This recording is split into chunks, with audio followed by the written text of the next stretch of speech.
Welcome back. Still here with us is Terry Wu from Bien-être World. Terry, thanks so much for staying with us.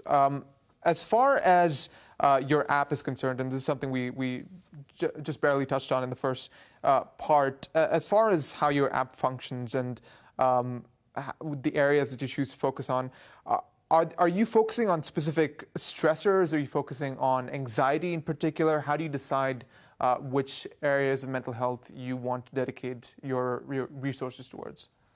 Okay, thank you for the question.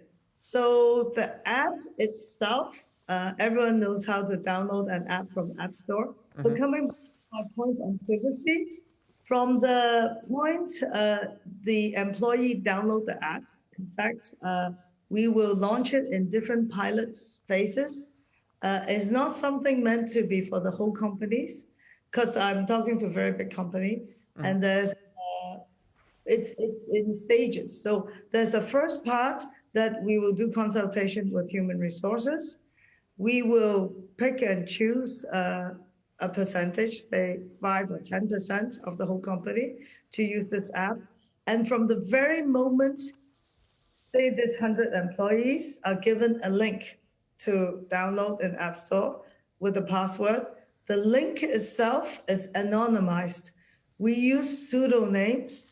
We will not use the employee's real name nor company email. So the individual is required to come up with your own pseudonym, and we'll give the password. So it is by invitation only and is highly secured.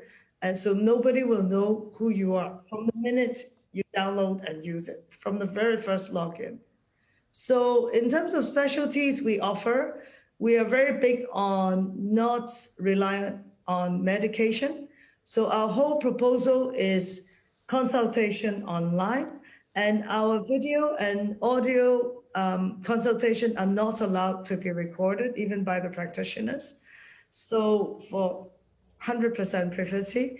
And everything is on the app. Everything is in app, from the booking to the consultation. And we are offering today 24 mental health specialties. So in the workplace, the most common we talk about is stress, anxiety, feeling overwhelmed, overworked, sleep problems. And we try to avoid burnout. But if there's burnout, we do have quite a few types of therapies to deal with it. And on top of that, we have 24 specialties because we believe if the employee personally has personal problem, it could definitely affect their work life and the daytime performance. So we want to help the employees also. And in terms of, I suppose, how you narrow down the number of specialists you want on your app, how do you go about vetting them? What's that process like? And has your background, say, for example, in finance, how much has that influenced that process? Sure. Thanks for this question. So it's very close to our heart that today we're proud to say we already have 35 mental health practitioners sign on globally on our site, and we'll offer all that. And part of it is very important to vet all the practitioners' background, their university degree, their actual resume, and we interview every single one of them. So me and my partner, who is Dr. Patel, she is a UK registered psychiatrist, and she's practicing in Hong Kong as a psychological counselor. So we both have knowledge about psychology. We will interview them.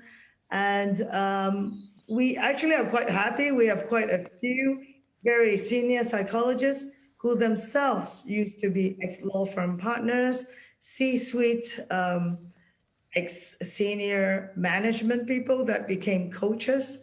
So we offer, on one hand, to deal with the mental health problems, we'll say. We don't like to use that word, but we also offer coaching to help them to be the optimal. So we have coaching for leadership.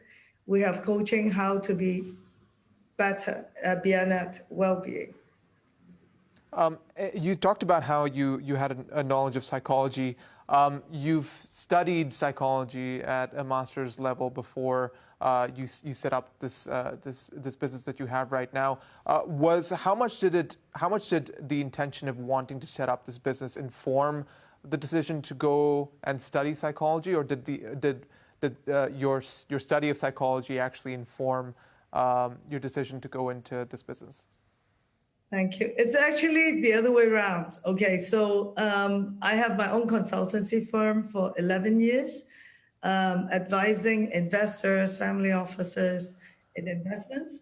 And it's my personal interest to take time out to study part-time at university level, a master's degree in psychology. So it's actually a lot of effort. So you really have to like it. So I don't recommend it. It's a lot of work. So after 2 years, I studied between 2017 and 2019, and I got my master's degree. And everyone in Hong Kong knows what happened in 2019. We have the whole city under siege. We have protests.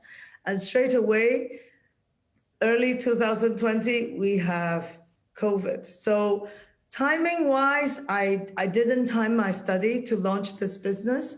It all fell into place. And voila, we have this business because of my personal interest, because of my corporate world experience. And I want to bring some good mental health support, good quality mental health support to corporations in Asia, particularly in Hong Kong, Singapore, and we're also launching in France. As far as your personal corporate world experience is concerned, what can you tell us about your observations around the impact that work can have on mental health, especially in the corporate world, and how that played into the business that you've launched? So the corporate world, it's quite demanding.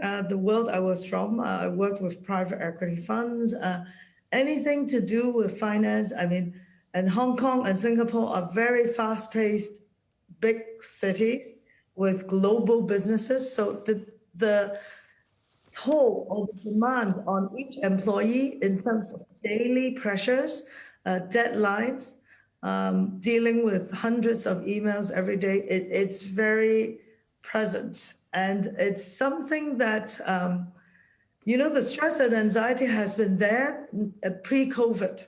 So with COVID, it actually exacerbates the importance of talking about mental health. It actually brings mental health to the forefront of any corporate organization, that it is now that we have to do something about employees' mental health.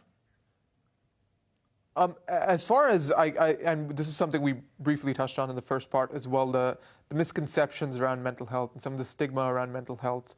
As far as discussing mental health is concerned, I'm assuming you talked about how in Asian cultures it's almost it's an uncomfortable subject to sort of have hovering over people's heads. Did that impede your work on Bien-être at all? Do you have to account for the fact that you have to make your app more approachable or more appealing for people to be able to come on board with it? Oh, definitely. So you are touching on a few interesting points. So to deal with this taboo and stigma, first of all, we want to offer it to companies as a benefit. It's not a disability or illness coverage under any insurance program, corporate insurance program. So it's in an app form, so it's something fun to use. And apps, people, you and I, we use certain apps every day, and it's something that should be weave into part of your life. And because it's 24 hours, 7, and you can, if you're expatriate, we cover 9 languages, so you can comfortably sit in your own home or in a cafe and speak to a psychologist that speaks your language. So it should be seen as something positive, fun, easy to use, instead of an illness. Oh my God, I don't want to talk about illness. So we are really bringing the fun part of it. Doesn't have to be a very serious topic. And we also did a lot of research that during COVID, right now where we are in, by age group, the age group most affected are Generation Z, which are the 20 somethings. And today, they are the young bankers and lawyers or employees. They are the future of every firm. They are the future managers and the future partners that will run the firm. So in the format of an app, which is very close to the heart for this generation, Z young people, which is the most negatively affected, it should have a positive impact.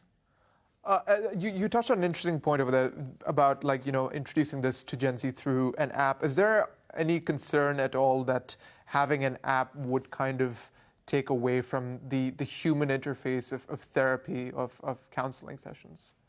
Okay, so there are lots of studies I've read in the last 12 months because it's such a new thing to see, to consult a practitioner online. There are lots of studies done, and I've actually interviewed a lot of psychologists in France. Personally, they told me the effect and the impact is equally good, if not better. So what I use the technology, it's also easier to use, good for young generation. As I stressed, we could control the data privacy, which is utmost for anyone to trust and talk about their mental health. An app, I think, is really the best moment. All right, Terry, I'm afraid that's all we have time for today, but thank you so much for speaking to us. Thank you very much. All right, have a good evening, and we'll see you again next week. Thank you.